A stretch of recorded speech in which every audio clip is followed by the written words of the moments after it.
Welcome back to Magic Muggle, a Harry Potter after show.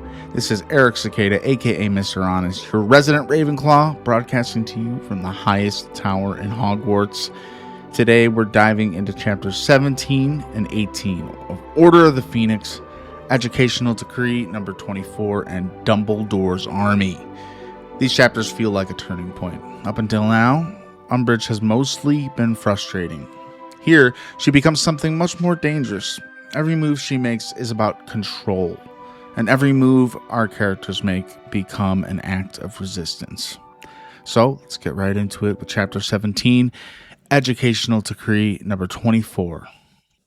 We open on something we honestly haven't gotten enough of this book, Harry being happy.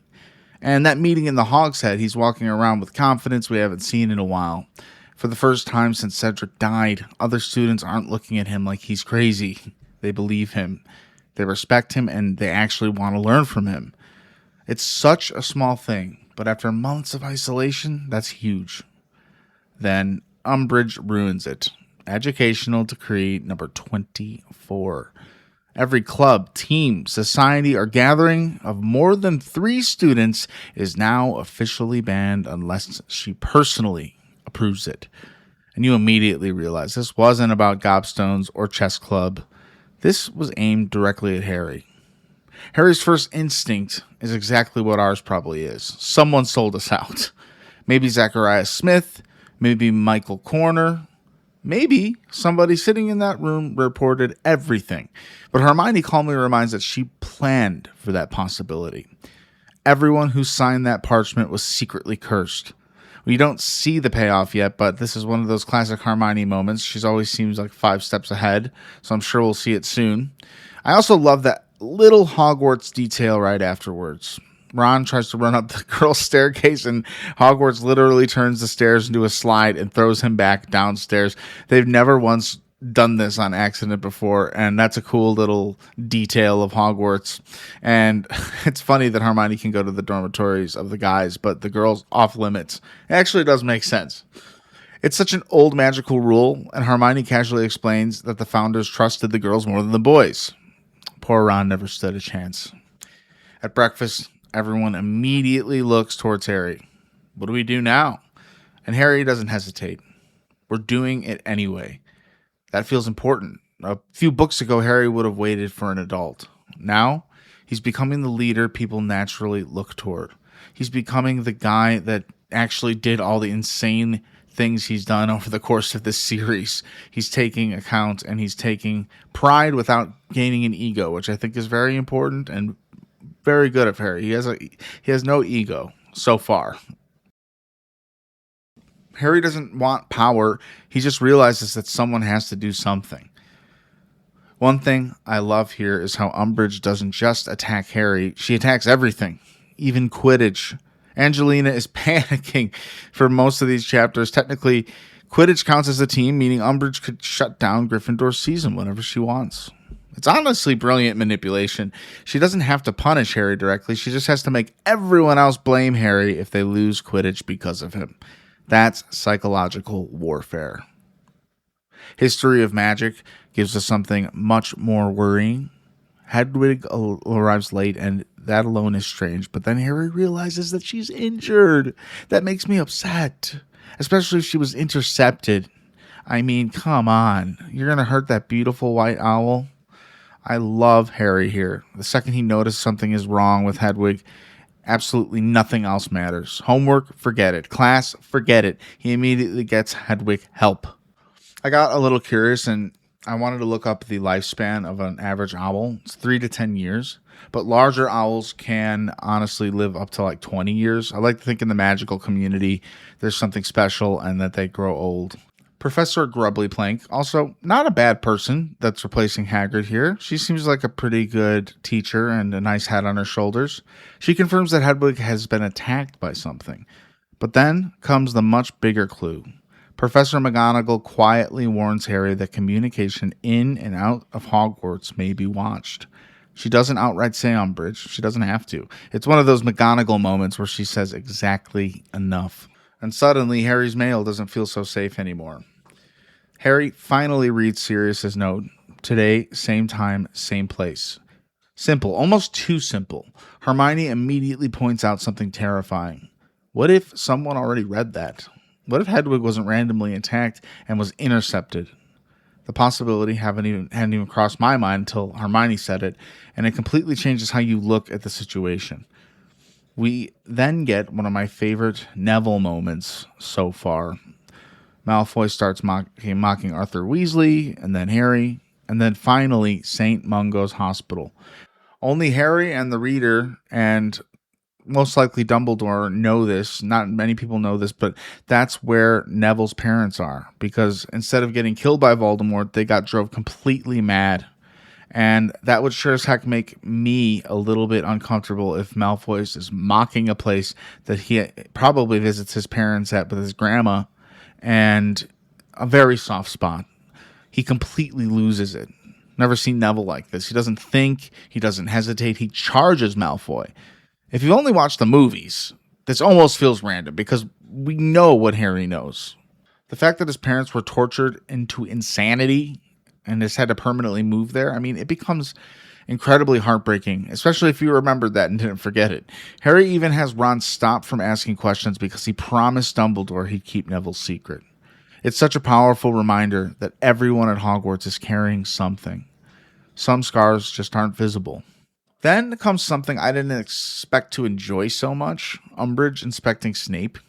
It's like, who's going to win this one? Watching two people Harry absolutely cannot stand quietly take shots at each other, it's honestly kind of entertaining. But beneath the sarcasm is a huge revelation. Umbridge confirms Snape has repeatedly applied to become Defense Against the Dark Arts professor, and Dumbledore has refused him every single time. That's a lot of times in the past few years, and that's pretty interesting. We don't know why yet, but Dumbledore clearly has a reason. Snape looks genuinely angry when she's asking this. Whether that's because of Umbridge or because she touched a nerve is another question entirely. Divination is somehow even more chaotic. Professor Trelawney has clearly received Umbridge's evaluation, and she's devastated. For all the jokes we've made about Trelawney, this scene actually made me feel bad for her. She's dramatic, she's over the top, but she's also spent 16 years teaching here. Watching somebody from the ministry reduce all of that to a clipboard evaluation, it's pretty sad, honestly. You start to realize Umbridge just isn't making Harry miserable. She's slowly dismantling Hogwarts itself. And we do know that she does have some true vision. It's just kind of, I don't know, she kind of puts it out there the wrong way sometimes. That night, Harry finally talks with Sirius through the Gryffindor fireplace, and right away we learn something hilarious. The mysterious old witch in the Hog's Head was Mundungus Fletcher in disguise. I absolutely did not see that coming, but I had been wondering, who the heck could that have been? It had to be somebody. Apparently he'd been assigned to secretly watch Harry, which also means Sirius already knew about the meeting. Then comes one of my favorite Sirius moments. Mrs. Weasley wants everyone to quit. Sirius? Well, he basically says absolutely not. He reminds Harry that last year someone inside Hogwarts was trying to kill him. This year, the threat is outside. Learning to defend yourself actually matters. I love that distinction. He isn't encouraging recklessness just to be reckless. He's saying the world has changed, so they have to change too. Even Hermione questions whether Sirius is becoming reckless after being trapped inside Grimmauld Place for so long. It's an interesting conversation because I think everybody's a little right. Sirius misses action. Mrs. Weasley wants everyone safe. Harry needs to learn. And nobody is just really completely wrong here. The chapter ends with a fantastic cliffhanger. Sirius suddenly disappears. Then, a hand reaches out of the fireplace. Umbridge's hand. She's got very distinctive rings. She was trying to catch him, and that gave me chills. She was that close. It almost confirms Hermione's fears. Umbridge is really watching communications. And suddenly Sirius isn't just bending the rules, he's putting himself back in enormous danger. I would hate to see Sirius have to go back to Azkaban. I would lose all hope if I were him in that case. So, we are moving on to Chapter 18, Dumbledore's Army. Chapter 18 opens up with Hermione putting all the pieces together. She thinks Umbridge has been reading Harry's mail, and honestly, it fits. The fake dung bomb accusation, Filch randomly confiscating Harry's letters, Hedwig arriving injured, Umbridge almost grabbing Sirius through the flu network. None of these things feel isolated anymore. They're all part of the same strategy. Control the information. Control Harry. And if that's true, it means Hogwarts isn't even private anymore. One thing that I really like is Harry, Ron, and Hermione aren't just reacting anymore. They're investigating. They're making connections, and they're thinking like members of the Order. It's a subtle bit of growth, but they're starting to operate differently than they did in the earlier books. Then Hermione says something that caught me off guard completely. She starts questioning whether they should even continue Dumbledore's army. Not because she's scared of Umbridge, but because Sirius supported the idea.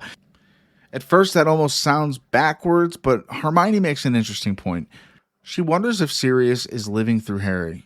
He's trapped, he's frustrated, he can't fight Voldemort directly, so maybe he's encouraging Harry to take risks he himself wishes he could take. That's actually a really mature observation. I don't necessarily think she's right, but I don't think she's wrong either. It adds another layer to Sirius as a character. He is not perfect. Being locked inside Grimmauld Place has clearly affected him, and the place sounded so depressing. I don't blame him, especially if he has his mom, the painting, yabbing at him all day. Yeah, that would start to get to me too. Thankfully, there's one victory before things get too heavy. Angelina gets permission to reform the Gryffindor Quidditch team. McGonagall almost certainly had something to do with it. She never announces when she's protecting students, but she just quietly gets things done. That's peak McGonagall. Love Professor McGonagall. Quidditch practice itself is basically a disaster. It's pouring rain. Nobody can see. Harry teaches everyone the impervious charm to keep the rain off their glasses, or maybe their faces in general, which is actually a really practical little bit of magic that Hermione used on Harry before. Then Fred and George reveal that their latest skeeving snack box experiments has given them giant boils in places they would rather not discuss. Nuff said. That's one of those moments I probably don't need to spend long on in the episode, but I'm saying it's very Fred and George. So they're willing to become human guinea pigs if it means inventing the perfect prank product. But then everything changes. Harry's scar burns. Not just aches, but burns. And this time he realizes something new. He isn't seeing Voldemort. He's feeling him. His emotions, his anger, his excitement, his frustration. Harry even says Voldemort wants something, and someone isn't getting it for him quickly enough. That's fascinating because it means this connection between Harry and Voldemort is evolving. Last year, it mostly showed Harry's visions. Now it's almost emotional, like Harry's tuning into Voldemort's state of mind. And honestly, that is terrifying. Imagine suddenly feeling the emotions of the most dangerous wizard alive. Ron has one of my favorite reactions. He basically says, "So you're reading you-know-who's mind?" It's a simple line, but that's exactly how weird this has become. Harry can't explain it, neither can we, but the connection is definitely getting stronger. Maybe as he gets more powerful. And Harry is also remembering something Dumbledore said. Voldemort is searching for a weapon. Whatever that weapon is, he still doesn't have it. So now we've got another mystery running underneath everything else happening in Hogwarts. Later that night, Harry falls asleep in the common room. And once again, he dreams about that mysterious corridor. You might see some podcast artwork that kind of depicts these dreams and the places that Harry is thinking of. Every time the locked door appears, it feels more important, like something is drawing him towards it. I love how Rowling keeps bringing this image back. She doesn't explain it. She just lets the mystery slowly build. And then Dobby arrives. First of all, Hedwig is okay. He brings Dobby brings Hedwig back, and that's a huge win and a relief. And second, poor Dobby has accidentally become the entire Gryffindor cleaning staff. Hermione's campaign to free the house elves has had the opposite effect that she intended. Instead of inspiring the elves, they're offended. They refuse to clean Gryffindor Tower. So Dobby secretly does all the work himself. It's kind of funny, but it's also another example of how complicated the issue is. That's what they were trying to tell Hermione in the last book. Hermione's heart is just absolutely in the right place, but helping people isn't always as simple as deciding what should make them happy. Then Dobby completely changes the story. Harry explains that he needs somewhere 28 students can secretly practice magic without anyone finding them.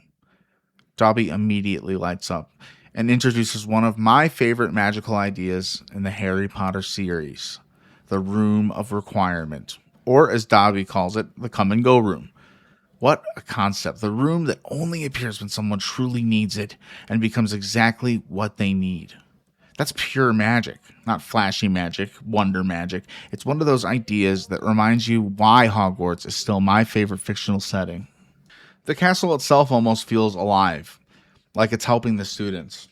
I wondered because, this is a part of the movies all the way back in Sorcerer's Stone. I'd wondered if the room with the Mirror of Erised was the room of requirement. It makes me wonder, and it still does to this day. I think it very well could have, because Harry had so much trouble finding it every time. And even back then, I'm like, I wonder if that's that foreshadowing. It's not directly telling us it, but if you think about it, it very much could be the room of requirement in retrospect. Harry immediately realizes that this is it. This solves everything. The first DA meeting is set. When everyone arrives, I absolutely love everyone's reaction. The books, the cushions, the dark detectors, the shelves full of defensive magic. It's like Hogwarts itself prepared the room specifically for them because, well, it did. All they're missing is just a gallon of butterbeer while they're practicing, but I'm sure they'll just get that at Hogsmeade next weekend.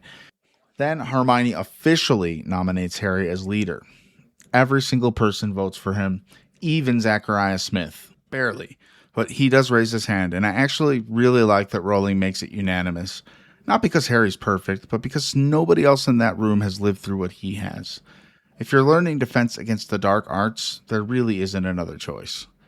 Then comes the moment that gives this chapter its name. Cho suggests calling it the Defense Association, the DA. And Ginny instantly improves it. Dumbledore's Army. That is such a perfect name because she's right. Nothing would scare the Ministry more. It's clever, it's rebellious, and honestly, it's just cool. Harry starts with the most basic spell imaginable, Expelliarmus. And of course, Zachariah Smith immediately questions it, basically saying, "Really? That's the best you've got?" And Harry's response says everything. "I've used it against Voldemort." Mic drop, because he's not teaching theory. He's teaching what actually kept him alive. That's the difference. The chapter ends on such an uplifting note. People are improving. Neville finally lands a successful disarming charm, even though it's on Harry when he's turned around. Everyone wants another meeting. The DA is officially alive. For the first time all year, the students aren't waiting for someone else to protect them. They're taking responsibilities into their own hands. And I think that's really what these chapters are about. Umbridge keeps trying to tighten her grip, but every restriction she creates only pushes these students closer together. The harder she tries to control Hogwarts, the stronger the resistance becomes. And from here on out, Dumbledore's Army isn't just a secret club. It's a movement. That'll do it for chapters 17 and 18 of Harry Potter and the Order of the Phoenix. Next time we'll see where the DA goes from here, how Umbridge responds, and what is this growing connection between Harry and Voldemort actually meaning. I would encourage you to rate the show, give it 5 stars or a thumbs up wherever you're listening. It would mean the world. There's an audience here. I know you're out there quietly listening. And Mr. Honest's Army, leave a review. It'll go the longest way possible. And I couldn't thank you more for doing that. But I also can't thank you more for being here and listening. I hope we're having a good time. I hope you're having as good of a time as I am, going through the Harry Potter books. This is fresh material for me, aside from the movies. So I'm loving the little details. I don't even remember how Harry finds the Room of Requirement in the movie. I know Dobby isn't there to give it to him. So little moments like that really excite me. I host a shared Discord for my other podcast, Marvel Maniac and MCU After Show. If you're a Marvel fan, you'd love it. Join our Discord server. There's Harry Potter section and a Marvel section and a video game section for Twitch, which I'm not really doing at the moment, but always on the table. Maybe I'll play Hogwarts Legacy if enough of you guys get in there and want to see that. I would definitely do a stream of that for the Magic Muggle community one day. Thank you again from the bottom of my heart for listening. And until next time, wands down, hearts full.